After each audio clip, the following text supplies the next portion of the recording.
Two tasty lab. Good afternoon সবাইকে। সবাই কেমন আছো? আশা করি সবাই ভালো আছো। আজকে আমাদের রান্নাঘরে একটা খুব টেস্টি রেসিপি বানাবো, সেটা হচ্ছে ইঁচড় চিংড়ি। সেই জন্য আজকে প্রথম দরকার হচ্ছে যে ইঁচড় এরকম সাইজের কাটা, আর আলু এরকম সাইজের। এটা আমি সেদ্ধ করে নিয়েছি আগেই কেটে। এরপরে আমরা চিংড়িগুলোকে ভালো করে পরিষ্কার করে ধুয়ে নুন হলুদ মাখিয়ে চিংড়ি ভেজে নিয়েছি এখানে। আর এখানে কিছু কুচি পেঁয়াজ নিয়ে নিয়েছি পরিমাণ মতো। আর এই মশলাটাই হচ্ছে মেন। এই মশলার মধ্যে আমি আজকে জিরা, আদা, লঙ্কা, রসুন আর গোটা গরম মশলা যেমন দারচিনি, লং, এলাচ এই সকল নিয়ে, আর কাঁচা লঙ্কা এই সকল সব নিয়ে আমি পেস্ট বানিয়ে রেখে দিয়েছি।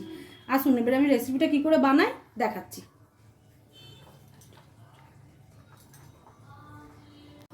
কড়াই চাপিয়ে গ্যাস অন করব।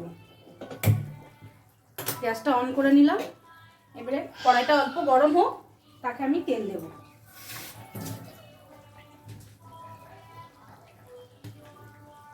এবারে আমি কড়াইয়ে তেল দেব।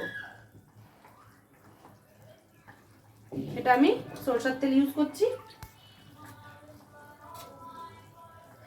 তেলটা অল্প গরম হয়ে যাওয়ার পরে আমি তেলের মধ্যে একটু চিনি দিয়ে দেবো। চিনিটা এই জন্যই দেওয়া হয়, তাতে ফ্লেভারটা খুব ভালো আসে আর রঙটাও খুব ভালো হয় রেসিপির।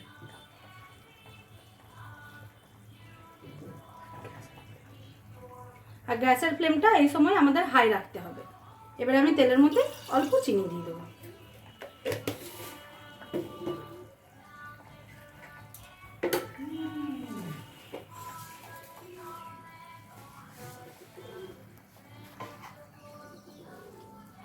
আর অল্প পাঁচ ফোড়ন, কিন্তু চিনিটা লাল হয়ে যাওয়া অবধি আমাকে ওয়েট করতে হবে।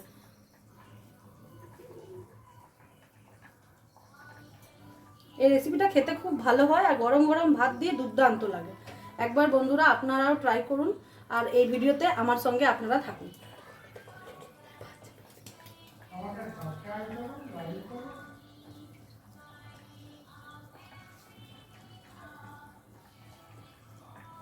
হ্যাঁ, এবার তেলের থেকে ধোঁয়া উঠছে। এবার আমি এই অবস্থায় পাঁচ ফোড়ন দিয়ে দেবো।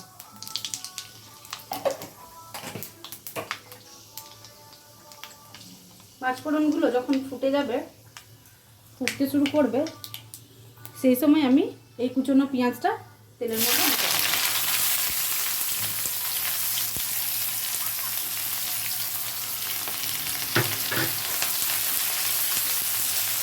পেঁয়াজটা দেওয়ার পরে আমাদেরকে নাড়তে হবে। আমরা এখানে পেঁয়াজটাকে ভালোভাবে ভেজে নেব।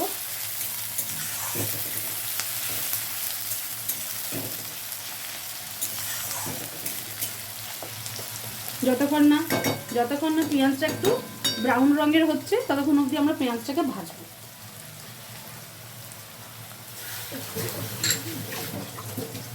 আর আজকে আমাদের এখানে ওয়েদারটা মেঘলা করেছে, তাই ভাবলাম যে এই মেঘলা ওয়েদারের মধ্যে একটা খুব ভালো দুর্দান্ত রেসিপি না শেয়ার করলে হবে না।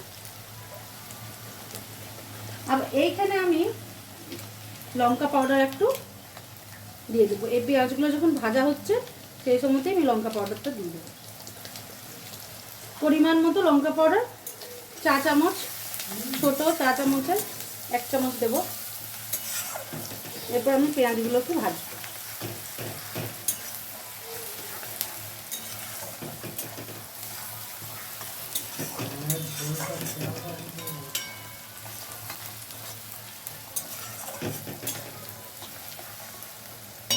দেখতেই পাচ্ছ বন্ধুরা, আমার পেঁয়াজগুলো ভাজা হচ্ছে। আর লঙ্কা পাউডারটা এই জন্যই দিয়ে দেওয়া, তাতে যখন রান্নাটা হয়ে যাবে তখন রঙটা খুব ভালো আসবে। আর বন্ধুরা দেখুন, আমার পেঁয়াজটা এমনি করেই ভাজা হচ্ছে। আর আমার এই টেস্টি ল্যাব চ্যানেলটা বন্ধুরা আমি নতুন খুলেছি, তাই আপনারা সাপোর্ট করবেন, সাবস্ক্রাইব করবেন, লাইক করবেন, কমেন্টস করবেন। আর আমি যে রেসিপি জানি সেটা তো আপনাদের সঙ্গে শেয়ার করবই। আর আপনারা যদি কোনো ভালো রেসিপি জানেন তো আমার সঙ্গে কমেন্ট বক্সে শেয়ার করবেন। এরপরে আমরা এই স্টেজে এই মশলাটাকে ধীরে ধীরে দেব আর নাড়তে থাকবো।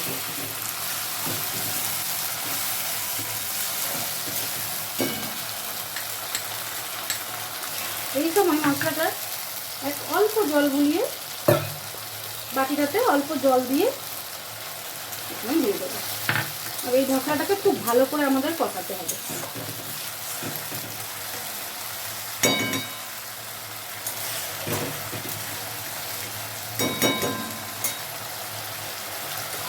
আমাদের অনেকক্ষণ কষাতে হবে এটা, যতক্ষণ না মশলার থেকে ভাজা ভাজা একটা সুন্দর গন্ধ আছে ততক্ষণ অবধি কষাতে হবে। এরপর আমরা এক এক করে মশলা দিতে থাকবো। এই স্টেজে আমরা হলুদ গুঁড়ো দেবো, এতটার মতো হলুদ গুঁড়ো আমরা দিয়ে দেবো,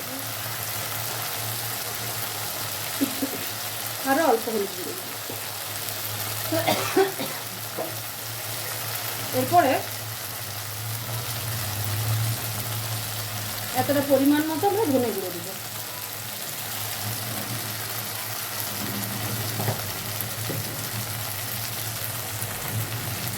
নুন দিয়ে দেবো।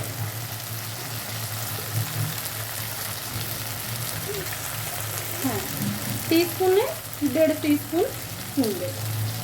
নুনটা পরিমাণ মতো দিতে হবে, বাড়িতে যেরকম মানুষজন সেই রকম হিসাবে রান্নাটা হয়তো সেই হিসাবে নুনটা দিতে হবে আন্দাজ করে। আর এখানে আমি আগেই বলে দিয়েছি আপনাদের, কাঁচা লঙ্কাটা আমি বেটে নিয়েছি। এই ইঁচড়ের রান্না অনেকে বলে গাছ পাঠা, এই জন্যই গাছ পাঠা বলে কি খুব ভালো করে এটা মশলা দিয়ে যখন হয় না একদম পাঁঠার মাংসর মতন লাগে, সেই জন্যই এটাকে আবার অনেক জায়গায় গাছ পাঠাও বলে।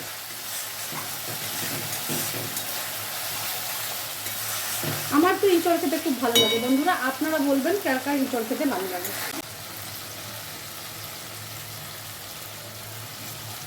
প্রেসার কুকারে যখন ইঁচড়টা সিদ্ধ করব খুব বেশি সিটি দেওয়া চলবে না, না তো ইঁচড়টা গলে যাবে, খেতে ভালো লাগবে। এবারে আমরা এগুলো একসঙ্গে দিয়ে কষাবো।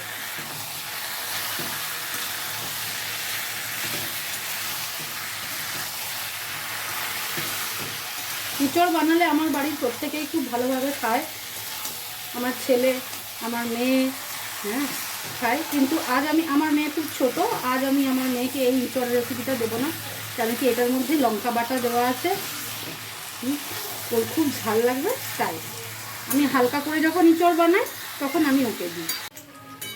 বন্ধুরা, আমি ইঁচড়টাকে খুব ভালোভাবে এবারে কষিয়ে নিয়েছি, দেখতেই পাচ্ছেন মশলাটার সঙ্গে খুব ভালোভাবে ইঁচড়টাকে ভাজতে হবে, তবেই খেতে খুব ভালো লাগবে।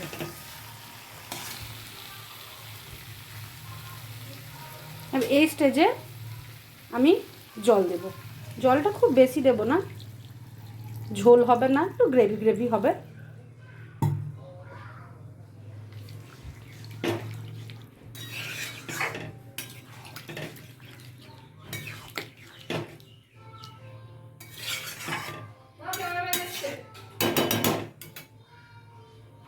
হ্যাঁ, তো বন্ধুরা দেখতেই পাচ্ছ ইঁচড়ের তরকারিটাতে খুব ভালোভাবে ফুটছে এখানে। আর আমি এখানে ঝোলটা আরেকটু শুকিয়ে নেব, এতটা ঝোল আমি রাখবো না।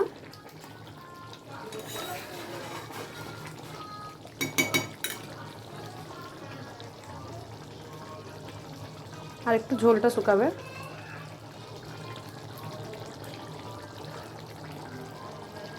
হ্যাঁ, এটার মধ্যে আমি জল দিয়ে দিয়েছি, এবারে ইঁচড় আর আলুগুলো একটু ফুটবে। এই স্টেজে আমরা চিংড়িটা দিয়ে দেব।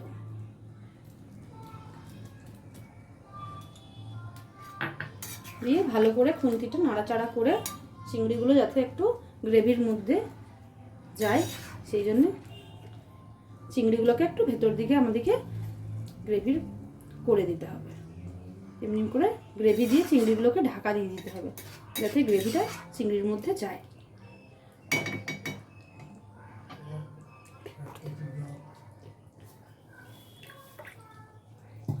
আর একটু আমার একটু মনে হয় এখানে আর একটু জল লাগবে, মানে কি এটা চিংড়িটাও ফুটবে তো।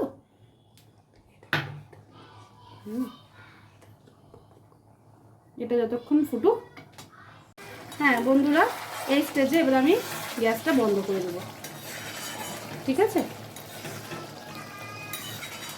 এই দেখুন এই আমার রান্নার রেসিপি।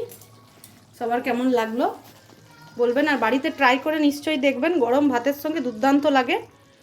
ঠিক আছে বন্ধুরা, টাটা বন্ধুরা, আজকের মতন like share comment and subscribe করবেন আমার চ্যানেলটাকে।